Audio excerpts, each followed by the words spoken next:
कृष्णा प्यारे भक्तों, आज के इस वीडियो में आप सभी जानेंगे जया एकादशी व्रत की संपूर्ण जानकारी पूजन विधि के साथ। जया एकादशी व्रत हिंदू पंचांग के अनुसार हर वर्ष माघ माह के शुक्ला पक्ष की एकादशी को जया एकादशी व्रत मनाया जाता है।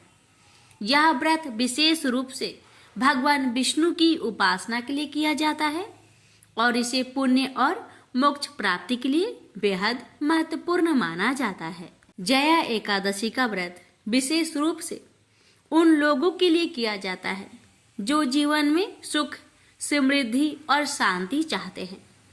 इस दिन भगवान विष्णु की पूजा से हर प्रकार के पाप समाप्त हो जाते हैं और श्रद्धालु को आत्मिक शांति मिलती है।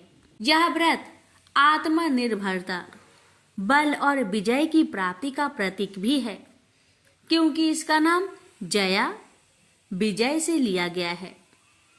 जया एकादशी व्रत पूजन विधि। जया एकादशी के दिन प्रातः काल उठकर स्नान करें। अपने घर या पूजा स्थान को स्वच्छ करें। भगवान विष्णु की मूर्ति या चित्र को गंगा जल से शुद्ध करके सजाएं। पूजन सामग्री: श्री विष्णु भगवान का चित्र या मूर्ति, तुलसी की पत्तियां, फूल विशेष रूप से गुलाब या केसर के फूल, दीपक और अगरबत्ती, फल, मिष्ठान और दक्षिणा, चंदन, अक्षत और जल। विधि: भगवान विष्णु के चित्र या मूर्ति के सामने दीपक प्रज्वलित करें। फिर ओम नमो भगवते वासुदेवाय मंत्र का जाप करें। भगवान विष्णु जी को तुलसी पत्र अर्पित करें। फिर उन्हें फल, मिष्ठान और जल अर्पित करें। इस दिन उपवासी रहकर रात भर जागरण करना अत्यंत पुण्यकारी माना जाता है। जया एकादशी की रात को जागरण करना एक विशेष परंपरा है। रात भर भगवान विष्णु के मंत्रों का जाप करें, जैसे ओम वैष्णवे नमः और ओम श्री विष्णु भगवानाय नमः। भजन कीर्तन भी करें और भगवान विष्णु की महिमा का गान करें। व्रत का समापन द्वादशी। व्रत का समापन द्वादशी एकादशी के अगले दिन को विधि पूर्वक करें। इस दिन उपवासी ब्राह्मणों को भोजन कराकर दक्षिणा दे। व्रती को ब्राह्मणों को प्रसाद अर्पित करना चाहिए। इस दिन भगवान विष्णु की विशेष पूजा करके उन्हें तांबूल, फूल और वस्त्र अर्पित करें। अब भक्तों, जानिए जया एकादशी के दिन किए जाने वाले विशेष उपाय। पहले जानते हैं कर्ज मुक्ति होने के लिए हमें क्या करना चाहिए। जो लोग कर्ज से परेशान हैं उन्हें इस दिन भगवान विष्णु की विशेष पूजा करनी चाहिए और उनसे उधारी या कर्ज से मुक्ति के लिए आशीर्वाद प्राप्त करना चाहिए। समस्या और परेशानी से छुटकारा पाने के लिए जया एकादशी का व्रत और पूजा उन लोगों के लिए विशेष रूप से लाभकारी है जो जीवन में लगातार परेशानियों का सामना कर रहे हैं। इस दिन भगवान विष्णु की पूजा करने से जीवन की सभी समस्या दूर हो जाती है। विजय प्राप्ति के लिए इस दिन विशेष रूप से युद्ध या प्रतिस्पर्धा में सफलता पाने के लिए भगवान विष्णु की उपासना की जाती है। यह व्रत विजय और सफलता का प्रतीक माना जाता है। जया एकादशी व्रत के लाभ: यह व्रत सभी पापों को नष्ट करने वाला और आत्मिक शुद्धि प्रदान करने वाला माना जाता है। इस व्रत के पुण्य से मोक्ष की प्राप्ति होती है और जीवन में शांति और सुख मिलता है। आज के दिन भगवान विष्णु की उपासना से घर में समृद्धि आती है और धन की कोई कमी नहीं रहती। जया एकादशी व्रत एक अत्यंत पुण्यकारी और महत्वपूर्ण व्रत है जिसे श्रद्धा और भक्ति के साथ विधि पूर्वक करने से जीवन में सुख, शांति, समृद्धि और विजय प्राप्त होती है। साल 2025 में जया एकादशी का व्रत 8 फरवरी को मनाई जाएगी। यह माघ माह के शुक्ला पक्ष की एकादशी तिथि है जो 7 फरवरी को रात 9:26 से शुरू होकर 8 फरवरी को रात 8:15 तक रहेगी। इस दिन भगवान विष्णु और माँ लक्ष्मी की पूजा का विशेष महत्व है। उदया तिथि के अनुसार जया एकादशी का व्रत 8 फरवरी को रखा जाएगा। व्रत का पारण 9 फरवरी को सुबह 7:04 से 9:17 तक किया जा सकता है। इस दिन ब्रह्म मुहूर्त सुबह 5:21 से 6:13 तक रहेगा। इस समय पूजा करना विशेष लाभकारी माना जाता है। अब रसपान करें जया एकादशी व्रत कथा।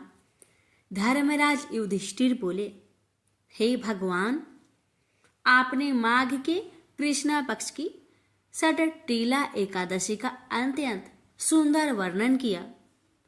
आप स्वदेज, अंडज, उद्दीज और जरायुज चारों प्रकार के जीवों के उत्पन्न, पालन तथा नाश करने वाले हैं।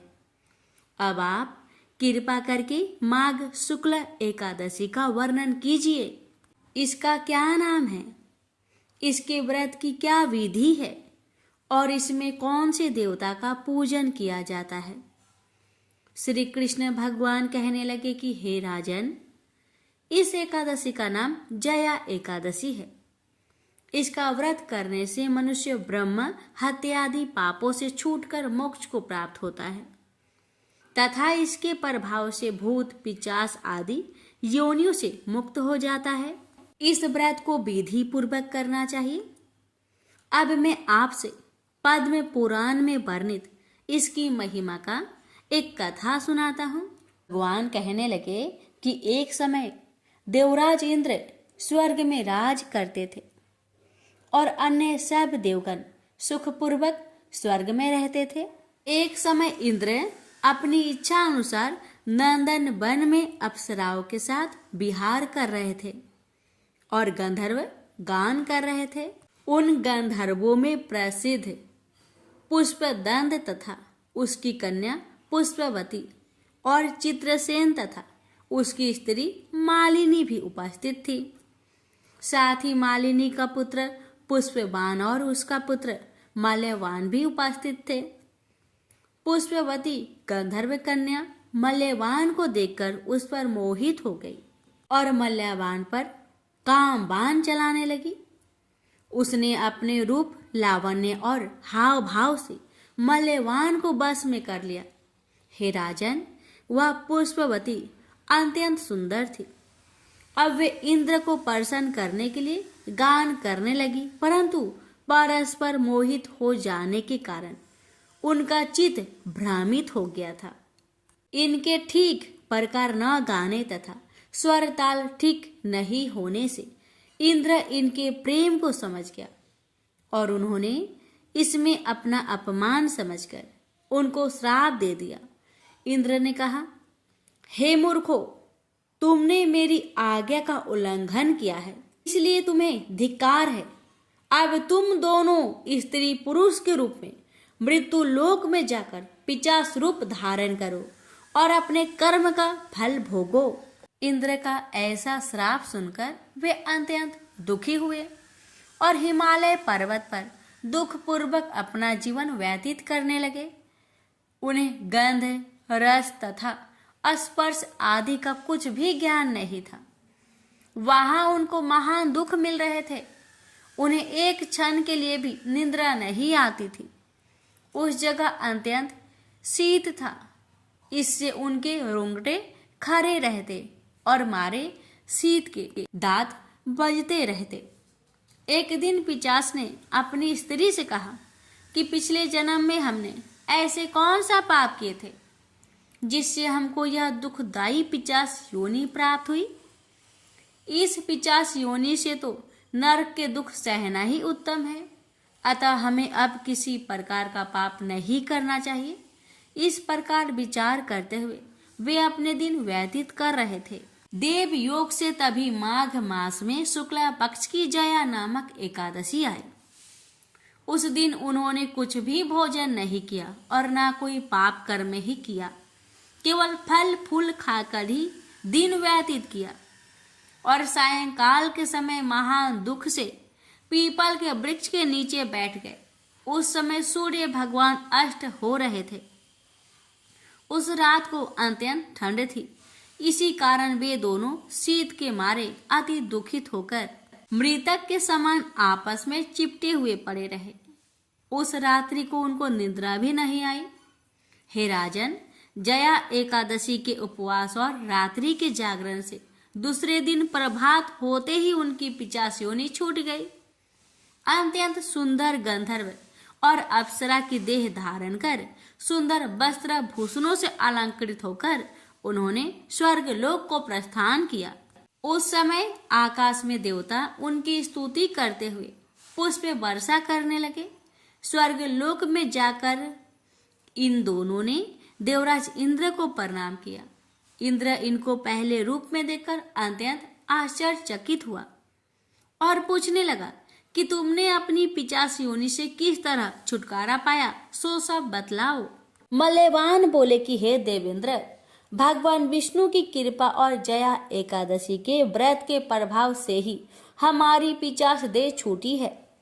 तब इंद्र बोले कि हे मल्यवान, भगवान की कृपा और एकादशी का व्रत करने से न केवल तुम्हारी पिशाच योनि छूट गई, वरन हम लोगों के भी वंदनीय हो गए, क्योंकि विष्णु और शिव के भक्त हम लोगों के वंदनीय हैं। अतः आप धन्य हैं।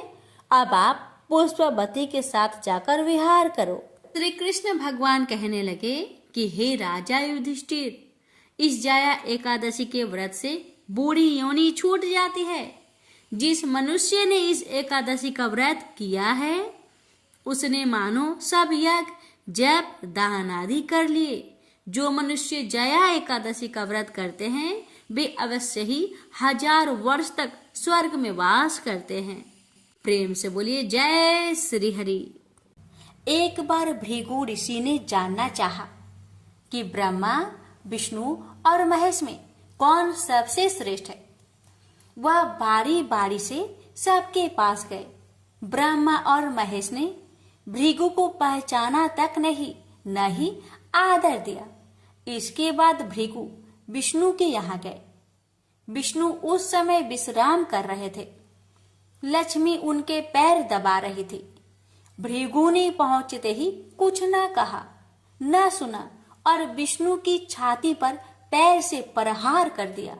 लक्ष्मी यह देखकर भौंकचक्की रह गई, किंतु विष्णु ने भृगु का पैर पकड़कर विनीत भाव से कहा, मुनिवर, आपके कोमल पैर में चोट लगी होगी, इसके लिए क्षमा करें। लक्ष्मी को विष्णु की इस नम्रता पर बड़ा क्रोध आया। वे भगवान विष्णु से नाराज होकर भूलोक में आ गई तथा कोल्हापुर में रहने लगी। लक्ष्मी की चले जाने से विष्णु को लगा कि उनका श्री और वैभव ही नष्ट हो गया। उनका मन बड़ा अशांत रहने लगा। लक्ष्मी को ढूंढने के लिए वे श्री निवास के नाम से भूलोक में आए। घूमते घूमते वे बेक्टाचल में पर्वत क्षेत्र में बकुला माई के आश्रम में पहुंचे। बकुला माई ने उनकी बड़ी आव भगत की और उन्हें आश्रम में ही रहने को कहा। एक दिन जंगल में एक मतवाला हाथी आया। आश्रमवासी डरकर इधर उधर भागने लगे। श्रीनिवास ने यह देखा तो धनुष बाण लेकर हाथी का पीछा किया। हाथी डरकर भागा और घने जंगल में अदृश्य हो गया। श्रीनिवास उसका पीछा करते करते थक गए थे। वे एक सरोवर के किनारे वृक्ष की छाया में लेट गए। उन्हें हल्की सी झपकी आ गई। थोड़ी देर शोर सुनकर वे जागे। देखा 4-6 लड़कियां उन्हें घेर खड़ी है। श्रीनिवास को जागा हुआ देखकर वे टपक कर बोली, यह हमारी राजकुमारी पद्मावती का सुरक्षित उपवन है। यहाँ पुरुषों का आना मना है। तुम यहाँ कैसे और क्यों आए? श्रीनिवास कुछ जवाब दे इससे पहले ही उनकी दृष्टि वृक्ष की ओट से झांकती राजकुमारी की ओर गई। श्रीनिवास पद्मावती को एकटक देखते रह गए। थोड़ा संयत होकर कहा, देवियों, मुझे पता नहीं था। मैं एक शिकार का पीछा करता हुआ यहाँ आया था। थक जाने पर मुझे नींद आ गई थी, क्षमा करे। श्रीनिवास आश्रम में लौट तो आए, किंतु बड़े उदास रहने लगे। एक दिन बकुला माई ने बड़े प्यार से उनकी उदासी का कारण पूछा। श्रीनिवास ने पद्मावती से भेंट होने की सारी कहानी कह सुनाई। फिर कहा, उसके बिना मैं नहीं रह सकता। बकुला माई बोली, ऐसा सपना मत देखो। कहा वह प्रतापी चोल नरेश आकाश राज की बेटी, और कहा तुम आश्रम में पलने बाड़े एक कुल गोत्रहीन युवक। श्रीनिवास बोले, माँ एक उपाय है, तुम मेरा साथ दो तो सब संभव है। बकुला माई ने श्रीनिवास का सच्चा प्यार देखकर हाँ कर दी। श्रीनिवास ज्योतिष जानने वाली औरत का भेष बनाकर राजा आकाश की राजधानी नारायणपुर पहुंचे। उसकी चर्चा सुन पद्मावती ने भी उस औरत को महल में बुलाकर अपना हाथ दिखाया।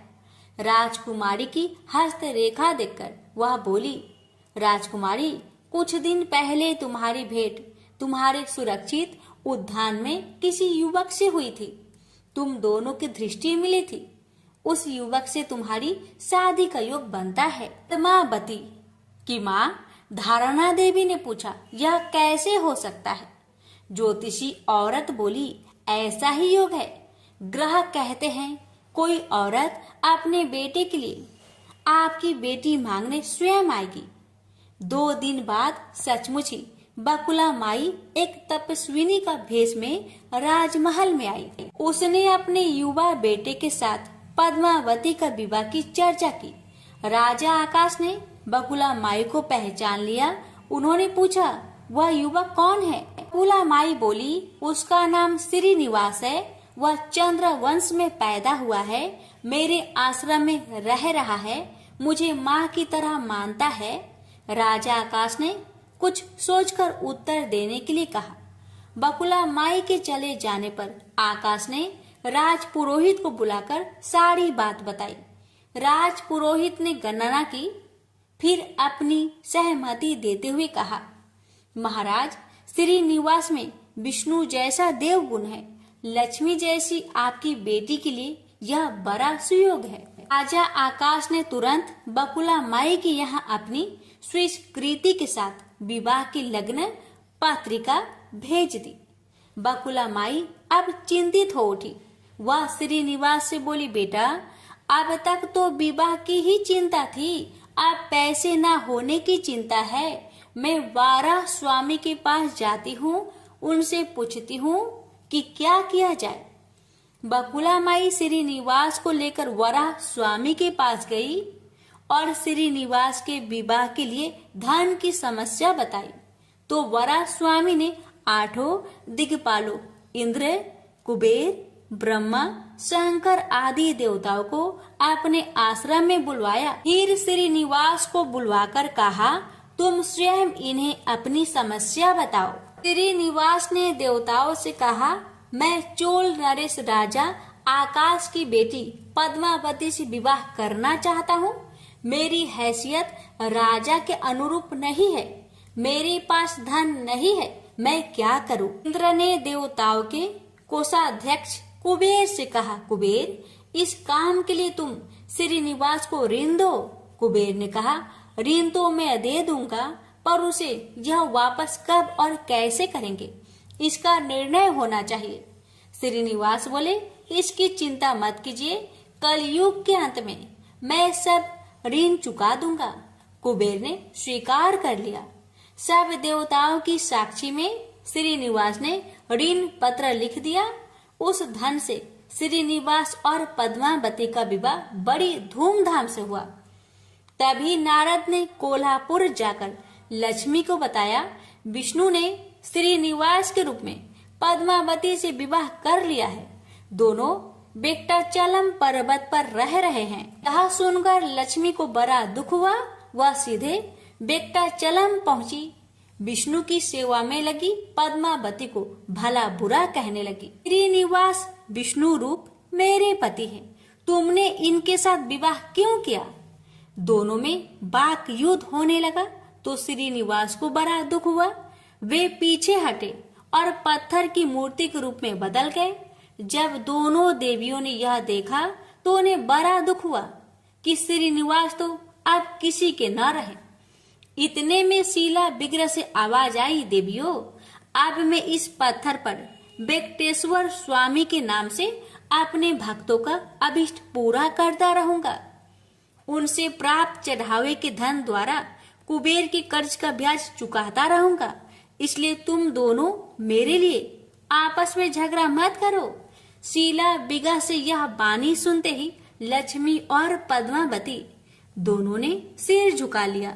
लक्ष्मी कोल्हापुर आकर महालक्ष्मी के रूप में प्रतिष्ठित हो गई और पद्मावती तिरुनाचूर में शीला विग्रह के रूप में स्थित हो गई। आज भी तिरुपति क्षेत्र में तिरुमाला पहाड़ी पर भगवान वेंकटेश्वर स्वामी के दर्शन हेतु भक्त गणों से इसी भाव से शुल्क लिया जाता है। उनकी पूजा पुष्प मिष्ठान आदि से ना होकर धन द्रव्य से होती है। इसी धन से भगवान श्रीनिवास वेंकटेश्वर स्वामी कुबेर का कर्ज चुका रहे हैं। प्रेम से बोलिए जय श्री हरि। हे लक्ष्मी नारायण, आपकी कथा कहने वाले, सुनने वाले, होकर भरने वाले सभी भक्तों पर अपनी कृपा सदा सर्वदा बनाए रखेगा। तो प्रेम से बोलिए लक्ष्मी नारायण भगवान की जय। भोला भक्त की एकादशी व्रत कथा। बहुत साल पहले की बात है। भोला भाला युवक था, आनंद। दिन भर कोई काम नहीं करता, बस खाता ही रहता और सोए रहता। घर वालों ने कहा, चलो जाओ निकलो घर से, कोई काम धाम करते नहीं हो, बस पड़े रहते हो। वह घर से निकलकर यूं ही भटकते हुए एक आश्रम पहुंचा। वहां उसने देखा कि एक गुरुजी हैं। उनके शिष्य कोई काम नहीं करते, बस मंदिर की पूजा करते हैं। उसने मन में सोचा, यह बढ़िया है, कोई काम धाम नहीं, बस पूजा ही तो करना है। गुरुजी के पास जाकर पूछा, क्या मैं यहाँ रह सकता हूँ? गुरुजी बोले, हाँ हाँ, क्यों नहीं, लेकिन मैं कोई काम नहीं कर सकता हूँ। गुरुजी बोले, कोई काम नहीं करना है, बस पूजा करना होगा। आनंद बोला, ठीक है, वह तो मैं कर लूँगा। अब आनंद महाराज आश्रम में रहने लगे। ना कोई काम ना कोई धाम, बस सारा दिन खाते रहो और प्रभु भक्ति में भजन गाते रहो। महीना भर हो गया। फिर एक दिन आई एकादशी। उसने रसोई में जाकर देखा, खाने की कोई तैयारी नहीं। उसने गुरुजी से पूछा, आज खाना नहीं बनेगा क्या? गुरुजी ने कहा, नहीं, आज तो एकादशी है, तुम्हारा भी उपवास है। उसने कहा, नहीं, अगर हमने उपवास कर लिया तो कल का दिन हम नहीं देख पाएंगे। हम नहीं कर सकते उपवास, हमें तो भूख लगती है। आपने पहले क्यों नहीं बताया? गुरुजी ने कहा, ठीक है, तुम ना करो उपवास, पर खाना भी तुम्हारे लिए कोई और नहीं बनाएगा, तुम खुद बना लो। बेचारा मरता क्या ना करता। गया रसोई में। गुरुजी फिर आए, देखो, अगर तुम खाना बना लो तो राम जी को भोग जरूर लगा लेना और नदी के उस पार जाकर बना लो रसोई। ठीक है। लकड़ी, आटा, तेल, घी, सब्जी लेकर आनंद महाराज चले गए। जैसा तैसा खाना भी बनाया। खाने लगा तो याद आया, गुरुजी ने कहा था कि राम जी को भोग लगाना है। लगा भजन गाने, आओ मेरे राम जी भोग लगाओ जी, प्रभु राम आइए, श्री राम आइए, मेरे भोजन का भोग लगाइए। कोई ना आया तो बेचैन हो गया कि यहाँ तो भूख लग रही है और राम जी आ ही नहीं रहे। भोला मानस जानता नहीं था कि प्रभु साक्षात तो आएंगे नहीं, पर गुरुजी की बात मानना जरूरी है। फिर उसने कहा, देखो प्रभु राम जी, मैं समझ गया कि आप क्यों नहीं आ रहे हैं। मैंने रूखा सूखा बनाया है और आपको तरमाल खाने की आदत है, इसलिए नहीं आ रहे हैं। ऐसी बात है तो सुनो प्रभु जी, आज वहाँ भी कुछ नहीं बना है, सबको एकादशी है। खाना हो तो यह भोग ही खा लो। श्री राम अपने भक्त की सरलता पर बड़े मुस्कुराए और माता सीता के साथ प्रकट हो गए। भक्त असमंजस में, गुरुजी ने तो कहा था कि राम जी आएंगे, पर यहाँ तो माता सीता भी आई है और मैंने तो भोजन बस 2 लोगों का बनाया है। चलो कोई बात नहीं, आज इन्हें ही खिला देते हैं। बोला, प्रभु मैं भूखा रह गया, लेकिन मुझे आप दोनों को देखकर बड़ा अच्छा लग रहा है। लेकिन अगली एकादशी पर ऐसा ना करना, पहले बता देना कि आप कितने जन आ रहे हो, और हाँ थोड़ा जल्दी आ जाना। राम जी उसकी बात पर बड़े मुंदित हुए, प्रसाद ग्रहण कर चले गए। अगली एकादशी तक यह भोला मानस सब भूल गया। उसे लगा प्रभु ऐसे ही आते होंगे और प्रसाद ग्रहण करते होंगे। फिर एकादशी आई। गुरुजी से कहा, मैं चला अपना खाना बनाने, पर गुरुजी थोड़ा ज़्यादा अनाज लगेगा, वहाँ 2 लोग आते हैं। गुरुजी मुस्कुराए, भूख के मारे बावला है, ठीक है ले जा और अनाज ले जा। आपकी बार उसने 3 लोगों का खाना बनाया। फिर गुहार लगाई, प्रभु राम आइए, सीता राम आइए, मेरे भोजन का भोग लगाइए। प्रभु की महिमा भी निराली है। भक्त के साथ कौतुक करने में उनको बड़ा ही मजा आता है। इस बार वे अपने भाई लक्ष्मण, भरत, शत्रुघ्न और हनुमान जी को लेकर आ गए। भक्त को चक्कर आ गया। यह क्या हुआ? 1 का भोजन बनाया तो 2 आए, आज 2 का खाना ज्यादा बनाया तो पूरा खानदान आ गया। लगता है आज भी भूखा ही रहना पड़ेगा। सबका भोजन लगाया और बैठे बैठे देखता रहा। अनजाने ही उसकी भी एकादशी हो गई। फिर अगली एकादशी आने से पहले गुरुजी से कहा, गुरुजी ये आपके प्रभु राम जी अकेले क्यों नहीं आते? हर बार कितने सारे लोग ले आते हैं, इस बार अनाज ज़्यादा देना। गुरुजी को लगा कहीं यह अनाज बेचता तो नहीं, देखना पड़ेगा जाकर। भंडार में कहा, इसे जितना अनाज चाहिए दे दो, और छुपकर उसे देखने चल पड़े। इस बार आनंद ने सोचा, खाना पहले नहीं बनाऊंगा, पता नहीं कितने लोग आ जाए, पहले बुला लेता हूँ फिर बनाता हूँ। फिर टेर लगाई, प्रभु राम आइए, श्री राम आइए, मेरे भोजन का भोग लगाइए। सारा राम दरबार मौजूद। इस बार तो हनुमान जी भी साथ आए, लेकिन ये क्या, प्रसाद तो तैयार ही नहीं है। भक्त ठहरा भोला भाला, बोला, प्रभु इस बार मैंने खाना नहीं बनाया। प्रभु ने पूछा, क्यों? बोला, मुझे मिलेगा तो है नहीं, फिर क्या फायदा बनाने का, आप ही बना लो और खुद ही खा लो। राम जी मुस्कुराए, सीता माता भी गदगद हो गई उसके मासूम जवाब से। लक्ष्मण जी बोले, क्या करे प्रभु? प्रभु बोले, भक्त की इच्छा है, पूरी तो करनी पड़ेगी, चलो लग जाओ काम से। लक्ष्मण जी ने लकड़ी उठाई, माता सीता आटा सानने लगी।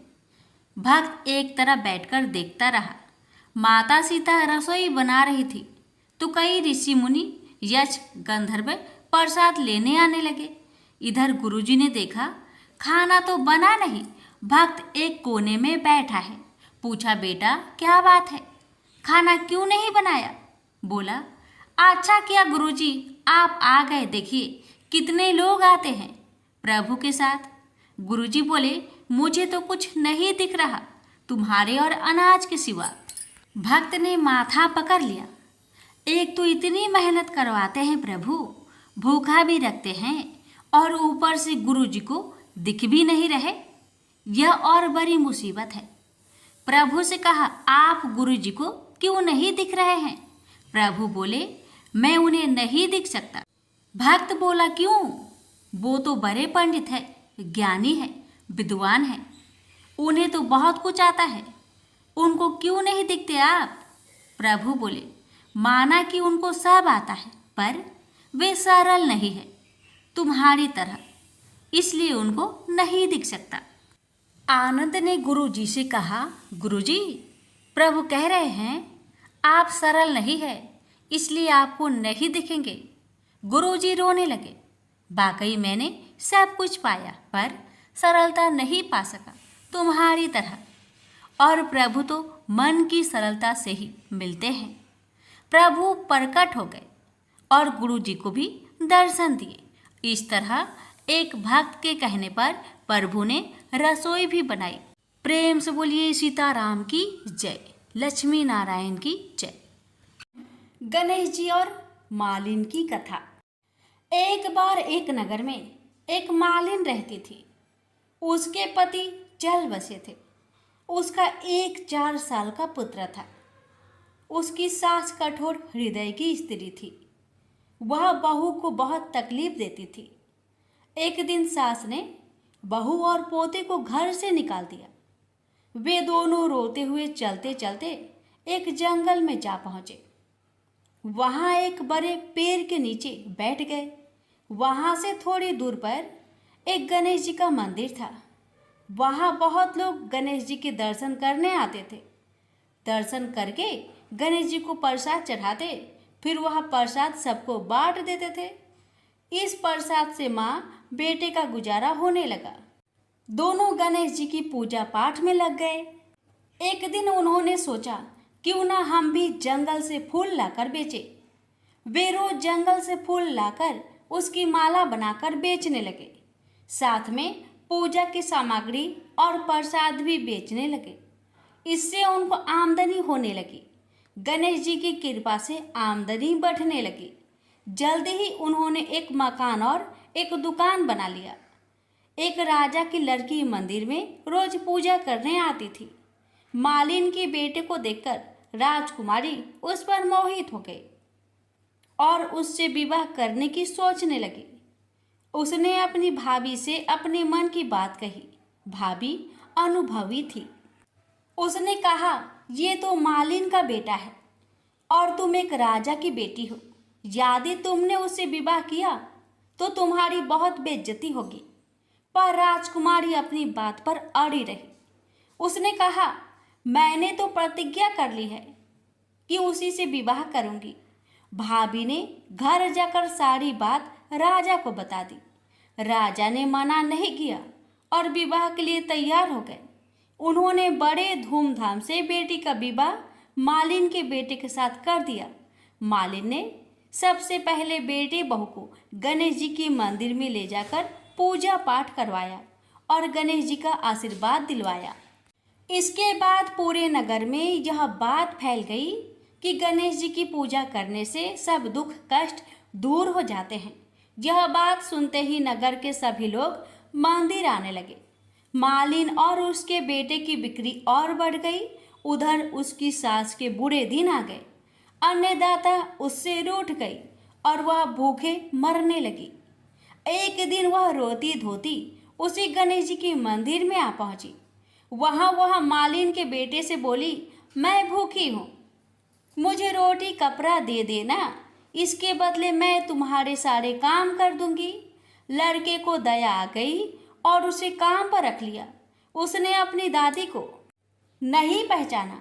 जब मालिन घर आई तो उसने सास को पहचान लिया। वह सास से बोली, सासू जी आप यहाँ कैसे? सास ने पोते की तरफ इशारा करके कहा, मेरी इस सेठ के यहाँ नौकरी लग गई है। बहू बोली, यह आपका पोता है और यह घर भी आपका ही है, यह दुकान भी आपका ही है। जब आपने हमें घर से निकाला तब गणेश जी ने हमारी रक्षा की। बहू की बात सुनकर सास बोली, मेरी करनी मैंने भोग ली। बहू बोली, सासू जी अब आप हमारे यहाँ रहो और पोते का सुख देखो। हे गणेश जी महाराज, जैसा सुख आपने मालिन को दिया वैसा ही सुख सबको देना। प्रेम से बोलिए गणेश भगवान की जय। लापसी तपसी की कथा। एक लापसी था, एक तपसी था। तपसी हमेशा भगवान की तपस्या में लीन रहता था। लापसी रोजाना 1.25 सेर की लापसी बनाकर भगवान का भोग लगाकर जीम लेता था। एक दिन दोनों लड़ने लगे। लप्सी बोला, मैं रोज भगवान की तपस्या करता हूँ, इसलिए मैं बड़ा हूँ। लप्सी बोला कि मैं रोज भगवान को सवा से लापसी का भोग लगाता हूँ, इसलिए मैं बड़ा हूँ। नारद जी वहां से गुजर रहे थे। दोनों को लड़ता देखकर उनसे पूछा कि क्यों तुम लड़ रहे हो। लप्सी ने खुद को बड़ा होने का कारण बताया और तपसी ने अपना कारण बताया। नारद जी बोले, तुम्हारा फैसला मैं कर दूंगा। दूसरे दिन लप्सी और तपसी नहाकर अपनी रोज की भक्ति करने आए तो नारद जी ने छुपकर 1.25 करोड़ की एक एक अंगूठी उन दोनों के आगे रख दी। तपसी की नजर जब अंगूठी पर पड़ी तो उसने चुपचाप अंगूठी उठाकर अपने नीचे दबा ली। लप्सी की नजर अंगूठी पर पड़ी लेकिन उसने ध्यान नहीं दिया। भगवान को भोग लगाकर लापसी खाने लगा। नारद जी सामने आए तो दोनों ने पूछा कि कौन बड़ा।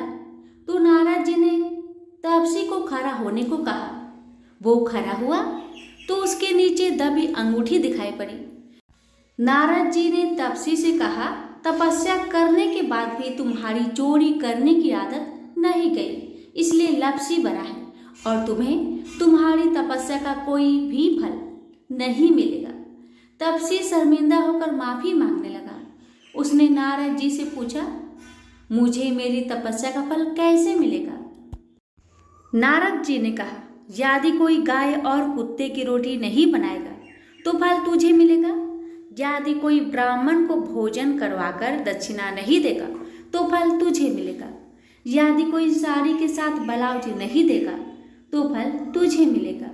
यदि कोई दिए से दिया जलाएगा तो फल तुझे मिलेगा। यदि कोई सारी कहानी सुने लेकिन तुम्हारी कहानी नहीं सुने तो फल तुझे मिलेगा। उसी दिन से हर व्रत कथा कहानी के साथ लप्सी तपसी की कहानी भी सुनी और कही जाती है। प्रेम से बोलिए लक्ष्मी नारायण की जय।